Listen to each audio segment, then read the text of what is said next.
depressing. Yes, and it goes back to what Joanna was showing us earlier. We go through these phases, denial is probably sometimes the best option, in anger and so forth, and despair. What do you do? And Well, yeah, I don't know what to do. The grief. And that's really, I think, where we're at, and we'll get to just a little later. If you look at the drought potential in the first decade of this century, the 21st century, the most extreme on the left, the white through the purples, and you can see areas affected. If we fast forward to the 2030s, you can see how much more areas of the world are going to be impacted. And then finally, look at the 60s. Look at the Mediterranean. Look at Europe.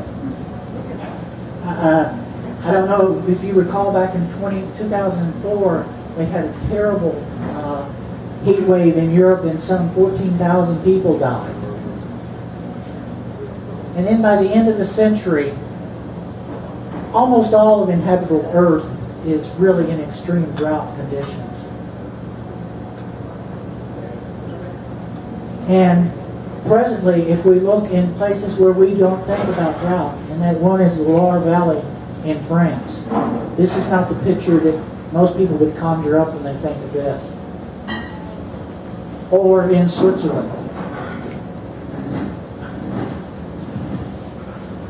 And if we look at a century of weather disasters, the United States being in the orange and the rest of the world in yellow, from 1900 through 27.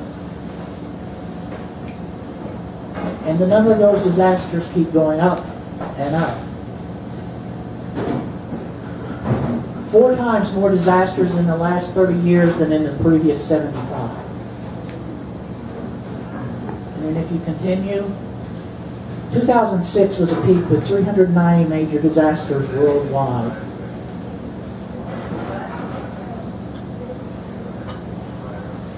And I think this is a wonderful graphical representation of the really dramatic increase in just a few years. And our country has been the most impacted, more than any other.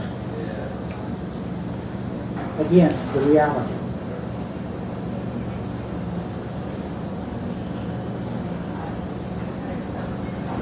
And so now I want to turn and spend just a few minutes talking about those who still deny climate